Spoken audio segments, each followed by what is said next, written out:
Commission collection corruption.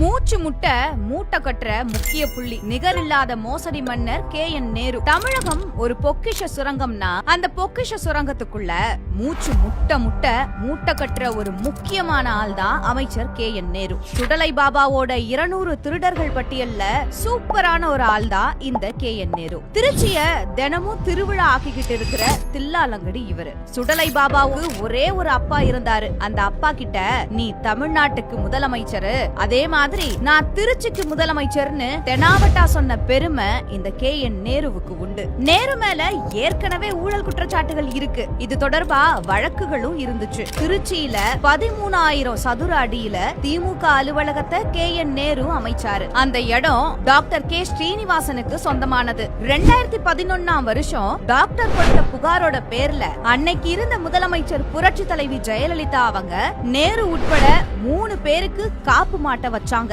அந்த நில அபகரிப்பு வழக்குல நேரு கைது செய்யப்பட்டாரு. நேருவோட மகன் அருண் நேரு, நேருவோட சகோதரர்கள் ரவிச்சந்திரன், மணிவண்ணன் இவங்களோட வீடுகள்ல அமலாக்கத்துறை 2023ஆம் ஆண்டு அதிரடி சோதனை நடத்துச்சு. 10 மணி நேரம் நடந்த இந்த சோதனையில பல முக்கிய ஆவணங்கள் பறிமுதல் செய்யப்பட்ட கதையெல்லாம் இருக்கு. 888 கோடி ரூபாய் முறைகேடு புகார் இவர் மேல எகிருச்சு. நகராட்சி நிர்வாகம் குடிநீர் வாரிய பணி நியமனத்துக்காக லஞ்சம் வாங்கின முறைகேடு அது. அந்த முறைகேட்டுல ஹவாலா பண பரிமாற்ற மோசடி வேற நடந்திருக்கு. அதுவும் ஒரு 10 ரூபா நோட்டை வச்சு. அலிபாபா குகைய திறக்கிற அண்டாக்கா கசம் மந்திரம் மாதிரி அந்த 10 ரூபா நோட்ல இருந்த எண்கள் தான் இங்க மந்திரம். அந்த 10 ரூபா படத்தை யார் வச்சிருக்காங்களோ அவங்க தான் சரியான கேண்டிடேட்னு கண்டுபிடிச்சு அவங்க கிட்ட லஞ்ச பணம் பெறப்பட்டிருக்கு. பண மூட்டைகள் கூடவே பாவ மூட்டையும் ரொம்ப சேர்ந்து போனதால KN நேரு அண்மையில திருப்பதி ஏழுமலையானுக்கு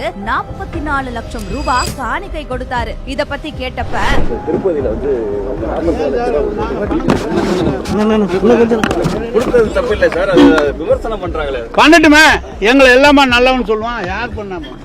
என்னதான் சுடலை பாபாவோட சுரண்டல் கூட்டத்தோட மூத்த தலைவர்னாலும் அமலாக்கத்துறை மேலையும் தேர்தல் நெருங்கி வர நேரத்துல மக்கள் மேலையும் நேருவுக்கு பயம் வரத்தானே செய்யும். அந்த பயத்தோட வெளிப்பாடுதான் இந்த பம்மல். KN நேரு நகர்ப்புற வளர்ச்சித்துறை குடிநீர் வழங்கல் துறை அமைச்சரா இருக்கார். ஆனா அவரோட தொகுதியான திருச்சி மேற்குல மரக்கடை பகுதிகளில் குடிநீர் தட்டுப்பாடு இருக்கு.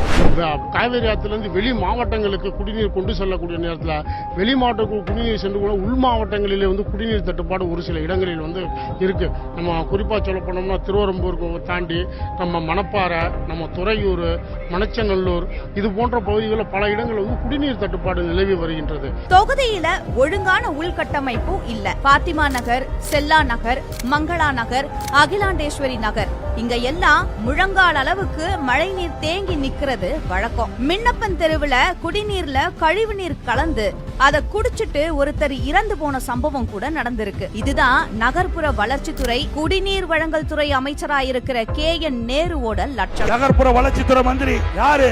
3 முறை ED. இன்றைக்கு குடிநீர் வழங்கல் துறை நகர்ப்புற வளர்ச்சித்துறை அமைச்சுட்டு தான் அந்த டிபார்ட்மெண்ட் இருக்குது. அங்க பணியிடத்திற்கு 30 லட்சம் 35 லட்சம் ஒரு பணியிடத்திற்கு வசூல் பண்ணியிருக்கிறாங்க. திமுகவே ஊழல் ஊழல்லாம் திமுக. இந்தியாவிலேயே ஊழலுக்காக கிடைக்கப்பட்ட ஒரே அரசாங்கம் திமுக அரசாங்கம்.